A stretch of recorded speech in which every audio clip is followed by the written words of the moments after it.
Hi dear friends, എല്ലാവർക്കും അന്ന കരുണാസ് വ്ളോഗ്സിലേക്ക് സ്വാഗതം. ഞാൻ ഇന്ന് കാണിക്കുന്നത് ഒരു ബ്രേക്ക്ഫാസ്റ്റ് റെസിപ്പിയാണ്. ബ്രേക്ക്ഫാസ്റ്റ് റെസിപ്പി എന്ന് പറയുമ്പം ഈസി ആയിട്ടും ഹെൽത്തി ആയിട്ടുമുള്ള ഒരു ബ്രേക്ക്ഫാസ്റ്റ് റെസിപ്പിയാണ്. നമ്മളെല്ലാവരും റാഗിപ്പുട്ട് കഴിക്കാറുണ്ടല്ലേ. റാഗിപ്പുട്ട് സാധാരണ നമ്മൾ റാഗിയുടെ പൊടി വാങ്ങിച്ച് സാധാരണ പുട്ട് പുഴുങ്ങുന്ന പോലെ ഉണ്ടാക്കിയെടുക്കുകയാണ്. ഇത് ഒരു റാഗിയുടെ സ്റ്റിക്കാണ്. ഞാൻ വെയിറ്റ് ലോസിന് വേണ്ടി കുറച്ച് റാഗി പ്രോഡക്റ്റ്സ് ഒക്കെ കഴിച്ചു തുടങ്ങിയിട്ടുണ്ട്. നമ്മുടെ അരിയാഹാരം കുറച്ചിട്ട് മില്ലറ്റ്സുകളൊക്കെ കഴിച്ചു തുടങ്ങിയിട്ടുണ്ട്. അതിൻ്റെ ഭാഗമായിട്ട് ഷോപ്പിൽ പോയപ്പം കണ്ടതാണ്. എൻ്റെ ഒരു വെറൈറ്റി ആയിട്ട് റാഗിയുടെ വെറൈറ്റി നോക്കിയപ്പം കിട്ടിയതാണ് ഈ റാഗി സ്റ്റിക്ക് പുട്ട്. ഞാൻ കഴിച്ചു നോക്കിയിട്ട് വളരെ ടേസ്റ്റിയാണ്, ഉണ്ടാക്കാനും വളരെ ഈസിയാണ്. റാഗിയുടെ സ്റ്റിക്ക് പുട്ട് ഉണ്ടാക്കാനായിട്ട് നമ്മൾ ഈ സ്റ്റിക്ക് ആദ്യമേ ഈ നൂഡിൽസൊക്കെ പോലെ ഇരിക്കും, അതെടുത്ത് കുറച്ച് നേരം വെള്ളത്തിലിടുക. കഴുകി വാരുന്ന ഒരു സമയം മതി. ഒട്ടും തന്നെ കുറേ നേരം വെള്ളത്തിലിട്ട് കഴിഞ്ഞാൽ അതങ്ങനെ വെന്തളിഞ്ഞു പോകാൻ സാധ്യതയുണ്ട്. കാരണം ഒന്ന് കഴുകി വാരുന്ന നമ്മൾ അരിയൊക്കെ കഴുകി വാരുന്ന ഒരു സമയമുണ്ടല്ലോ, അത്രയും സമയം മാത്രമേ അത് വെള്ളത്തിലിടാവുള്ളൂ.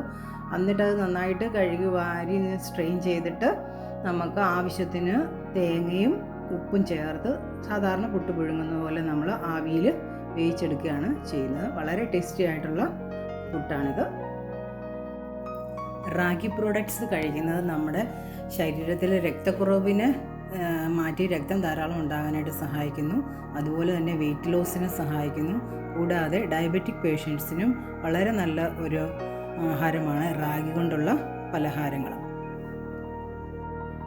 ഇതിൽ ഉപ്പിട്ട് കൊടുക്കുമ്പോൾ നമ്മൾ വളരെയധികം ശ്രദ്ധിക്കേണ്ടതുണ്ട്.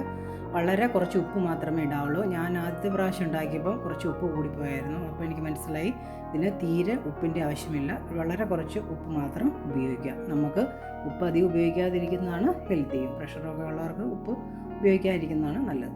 പിന്നെ നമുക്ക് വാഴയിലയിൽ ഇട്ടിട്ട് വാഴയിലയിലോട്ട്, അതായത് അപ്പച്ചമ്പിൽ വാഴയില വെച്ച് അതിലേക്ക് നമുക്ക് ഈ പുട്ടെടുത്ത് വെച്ച് ആവി കയറ്റി കഴിക്കാവുന്നതാണ്. ഇതിന് അധികം വേവൊന്നുമില്ല, വളരെ പെട്ടെന്ന് തന്നെ ഇത് വെന്ത് കിട്ടും. കാരണം നമ്മളൊന്ന് വെള്ളത്തിലിട്ടതായിരുന്നല്ലോ, അതുകൊണ്ട് നമുക്ക് പെട്ടെന്ന് തന്നെ വെന്ത് കിട്ടും. ഒത്തിരി നേരം ആവിയിൽ വെച്ച് വേവിച്ച് കഴിഞ്ഞാൽ അത് വെന്ത് കുഴഞ്ഞു പോവും.